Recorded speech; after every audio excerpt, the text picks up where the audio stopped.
মনটা ভালো ছিল না, তাই চলে গিয়েছিলাম নীল আকাশের নিচে। শুধু কি নীল আকাশ, চারদিকে থই থই পানি, যেটাকে আমরা হাওর নামে চিনি। দেখেন কি সুন্দর। কোথাকার কথা বলছি বলেন তো? অষ্টগ্রামের কথা বলছি। সেদিন চলে গিয়েছিলাম অষ্টগ্রামে।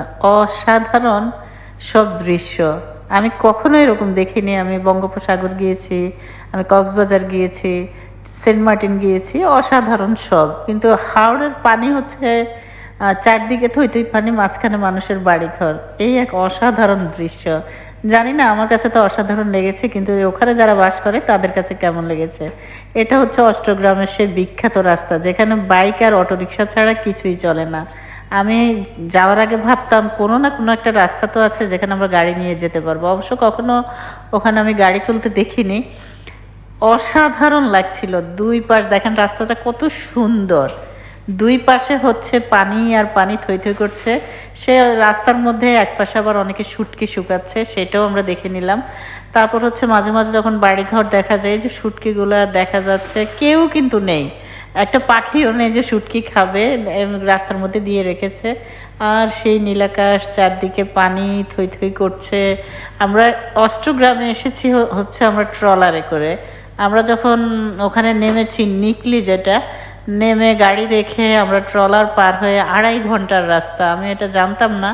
এই যে এই গ্রামটাকে অনেকে অষ্টগ্রাম বলে, কিন্তু মূলত পুরাটাই অষ্টগ্রাম। এখানে বাসের সাঁকো করে যেতে হয়। আমার পায়ে ব্যথা ছিল, আমি যাইনি। এখানে অনেকগুলা ঘর বাড়ি, কিন্তু মানে মনে হচ্ছে যেন শুধু একটা বাড়ি না, একটা বাড়ি না, অনেক ঘর বাড়ি, বিভিন্ন বাড়ি মিলাই হচ্ছে এই বাড়িটা। যাক, হাওড়ের আরেক মনোরম দৃশ্য হচ্ছে এই গাছ বাগান, এটাকে বাগান বলে। মানে এখানে এসে সবাই মূলত গোসল করে। আমি পানিতে নামিনি, করিনি, আমি শুধু উপর থেকে দেখছিলাম। আমাদের সাথে যারা ছিল সবাই নেমেছে। এই এক অসাধারণ দৃশ্য। বাচ্চারা এসে দেখলাম যে ওখানকার বাচ্চারাই খুব লাফালাফি করছে, শ্যাম্পু বিক্রি করছে। মিনি প্যাক হচ্ছে 10 টাকা করে। এই যে মুড়িওয়ালা নৌকা দিয়ে যখন আসছে, এটা আমি ভিডিওতে দেখতাম, আমার কাছে অসাধারণ লেগেছে। উনি মুড়ি বানানি দিচ্ছে, যদিও টেস্ট মোটামুটি। তারপরে এই না, আমাদের ট্রলারে বসে আমরা, উনি এভাবে চলন্ত একটা নৌকা, এখানে চা বিক্রি করছে। আর চা দেখলে তো আমি একটু বেশি ভালো লাগে আমার কাছে। তো চাটা অসাধারণ ছিল, মুড়িটা যেমনই ছিল। এখানে সবাই এই জায়গাটাতেই মূলত গোসল করে নামে। এখানে নাকি নিরাপদ, পাশেই একটা বাড়ি আছে। যাক, গোসল টোসল করে সবাই আবার ফেরার পথে সেই নীল আকাশ, সেই নীল পানি, মানে অসাধারণ এক দৃশ্য। মন ভালো হয়ে যায়। যাওয়ার সময় আমার শরীরটা একটু খারাপ ছিল, আসার সময় আবার আমার অনেক ভালো লেগেছে। আসার সময় দৃশ্যগুলো আমি মন ভরে দেখেছি। বিকেল, পড়ন্ত বিকেল, তারপরে হচ্ছে মাঝে মাঝে সূর্য ডুবে যাচ্ছে, পানি, ট্রলার, মানে জাহাজের মতো। ওই যে কি সুন্দর আকাশ। আসলে না, প্রকৃতিতে গেলে এমনি মন ভালো হয়ে যায়। হ্যালো সবাই, রাস্তাটা আমি আবার দেখাচ্ছি। রাস্তাটাই আসলে অসম্ভব সুন্দর। আর আমি বসে বসে একটু ভিডিও শ্যুট করছি, ফটো শ্যুট করেছি। যাই হোক, কেমন লাগছে কেমন লাগছে সবাই অবশ্যই জানাবেন। আমি কোনো মাইক ছাড়াই ভয়েস দিয়েছি, জানি না কেমন হবে। এই দৃশ্যটা আবার দেখালাম। গাছ বাগান বলে এটাকে। এখানে এসে মূলত সবাই গোসল করে। খুবই ভালো লাগে, দেখতে অসাধারণ হয়েছে। আমি জানি না আপনারা কে কে গিয়েছেন। যদি কেউ যেয়ে থাকেন অবশ্যই কমেন্ট করেন। এই যে দেখাচ্ছিলাম, এখানে রংধনু ভেসে আছে, আবার ডুবে আছে। আমার কাছে অসাধারণ লাগছিল। যাওয়ার সময় আমার শরীর একটু খারাপ ছিল, তাই আমি পানিতে পাটা দেই নাই। আসার সময় পা ভিজিয়ে ভিজিয়ে আসছিলাম, পুরোই ভিজে গেছি। যাক, আমরা চলে আসলাম দেখতে দেখতে একদম ট্রলার ঘাটে।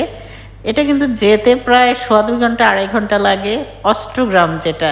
আর অষ্টগ্রাম থেকে ফিরতেও সেম টাইমে লাগে। আসার সময় মনে হচ্ছে রাস্তাটা একটু ছোট, যে কোনো সময় যেতে একটু বেশি লাগে, আসতে একটু কমই লাগে। এটাই স্বাভাবিক। নীল জল, নীল পানি রেখে, নীল আকাশ রেখে যেতে একদম আসতে ইচ্ছা করছিল না। তারপরেও বাসায় তো ফিরতেই হবে। আমরা আবার রওনা দিয়ে দিয়েছি সুন্দর করে আমাদের বাসার দিকে। কোথাও সাগর, পানি, নদী, এগুলো দেখলে আমার না রেখে আসতে ইচ্ছা করে না, খুবই ভালো লাগে। আপনারাও যদি পারেন মাঝে মাঝে অবশ্যই ঘুরে আসবেন। ঘুরতে গেলে মন ভালো লাগে। নিজেরা নিজেরা ফ্যামিলি মিলে বা কয়েকজন মিলে গেলে খুবই ভালো লাগবে। যাক, আসার পথে আমি আবার একটু একটু করে ভিডিও করছিলাম। অসাধারণ লাগছিল। মনে হচ্ছিল যেন ফিরে না যাই, ওখানেই থাকি। আসার পথে আমাদের, আজ ফেরার পথে এই রাস্তাটা অসাধারণ লেগেছিল, একদম অসাধারণ। মাঝে মাঝে একটু ভিডিও করছিলাম। তারপর তো ধীরে ধীরে সন্ধ্যা হয়ে গেছে, আমরা একটা ক্যাফেতে বসেছিলাম, সেটা একদিন দেখাবো। আজকে এই পর্যন্তই। আপনাদের কাছে কেমন লেগেছে অবশ্যই আমাকে কমেন্ট করে জানাবেন। বন্ধুরা সবাই দেখবেন আমার ভিডিওটা, দেখে একটু লাইক কমেন্ট করে দিবেন। আর এই তো বারবার দেখাচ্ছি। ভালো থাকবেন সবাই। আসসালামু আলাইকুম।